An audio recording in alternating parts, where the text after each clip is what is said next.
नमस्कार, आप सभी का स्वागत है एनएस लाइफ न्यूज चैनल में। मैं राधा देवी ले चलती हूँ कुछ खास खबरों की। गुजरात विद्यापीठ के कुलाधिपति एवं राज्यपाल आचार्य देवव्रत जी के निमंत्रण पर गुजरात विद्यापीठ के न्यासी मंडल की बैठक उनके गृहनगर हरियाणा के कुरुक्षेत्र में आयोजित की गई। गुजरात विद्यापीठ मंडल के ट्रस्टियों ने आचार्य देवव्रत जी के गुरुकुल के विभिन्न संकायों और परियोजनाओं का निरीक्षण किया। गुजरात विद्यापीठ के न्यासी मंडल के सभी सदस्य गुरुकुल कुरुक्षेत्र एवं 180 एकड़ में फैले गुरुकुल प्राकृतिक कृषि फार्म के भ्रमण से अत्यधिक प्रभावित हुए। वर्ष 2024-25 के लिए गुजरात विद्यापीठ मंडल की चौथी बैठक कुलाधिपति एवं राज्यपाल आचार्य देवव्रत जी की अध्यक्षता में कुरुक्षेत्र के गुरुकुल में आयोजित की गई। इस बैठक में कुलाधिपति डॉक्टर हर्षद पटेल, पूर्व शिक्षा मंत्री और trustee Bhupendra Singh Chudasama, Aditya Birla centre for community initiatives and rural development के अध्यक्ष और ट्रस्टी पद्मभूषण राजश्री बिरला, ट्रस्टी कृष्ण कुलकर्णी, आयशाबेन पटेल, दिलीप ठाकर, सुरेश भाई रामानुज, चंद्रवदन भाई शाह और विशाल दभानी ने भाग लिया था। गुजरात विद्यापीठ मंडल की गुरुकुल कुरुक्षेत्र में हुई इस बैठक में गुजरात विद्यापीठ में शिक्षा और अनुसंधान गतिविधियों को और अधिक गति देने की दिशा में महत्वपूर्ण निर्णय लिए गए हैं। स्नातक और स्नातकोत्तर स्तर पर हर साल 100 प्रतिभाशाली छात्रों को चांसलर छात्रवृत्ति प्रदान की जाएगी। इसके लिए 10 लाख रुपए की राशि आवंटित की गई है। विद्यापीठ की PhD छात्रों को गांधी विश्व वस्त्रक योजना के तहत फेलोशिप दी जाएगी।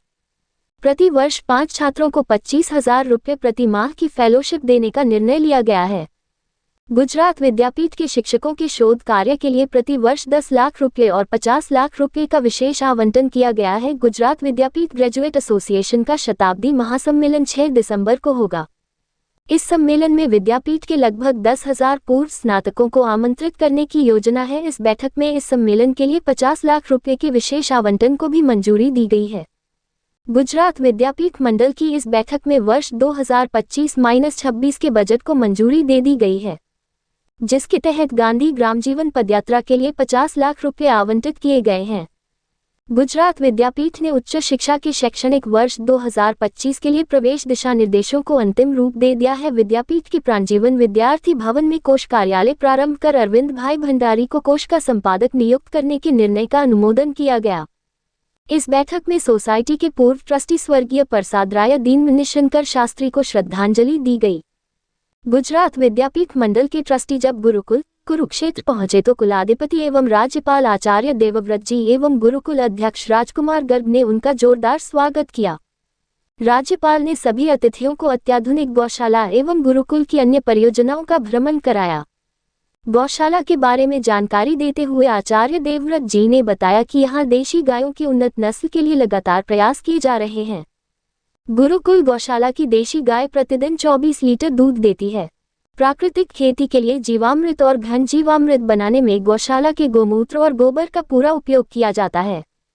प्रत्येक गाय का पूरा रिकॉर्ड कंप्यूटरीकृत किया जाता है और दूध देने के लिए एक विशेष मिल्क पार्लर का निर्माण किया जाता है। आचार्य देवव्रत जी ने आगे कहा कि गुरुकुल की गौशाला में प्रतिदिन लगभग 19 क्विंटल दूध का उत्पादन होता है, जिसे गुरुकुल के छात्रों को उपलब्ध कराया जाता है।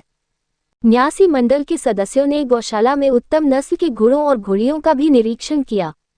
गुरुकुल के विद्यार्थियों को घुड़सवारी का प्रशिक्षण भी दिया जाता है।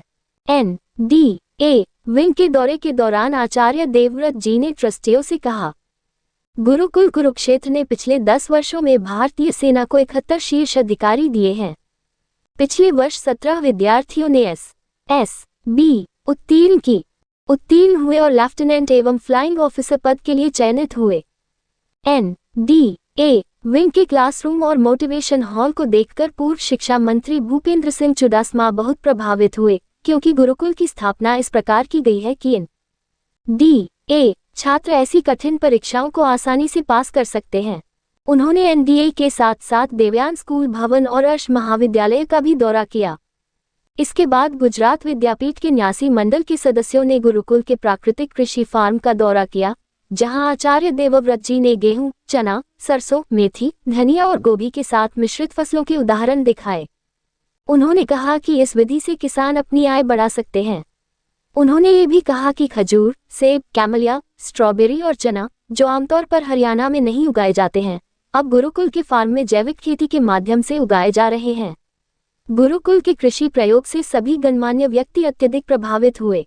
कुलाधिपति एवं राज्यपाल आचार्य देवव्रत जी ने गुजरात विद्यापीठ मंडल के सभी ट्रस्टियों को सम्मानित किया। रिपोर्टिंग सह संपादक विंध्याचल ओझा।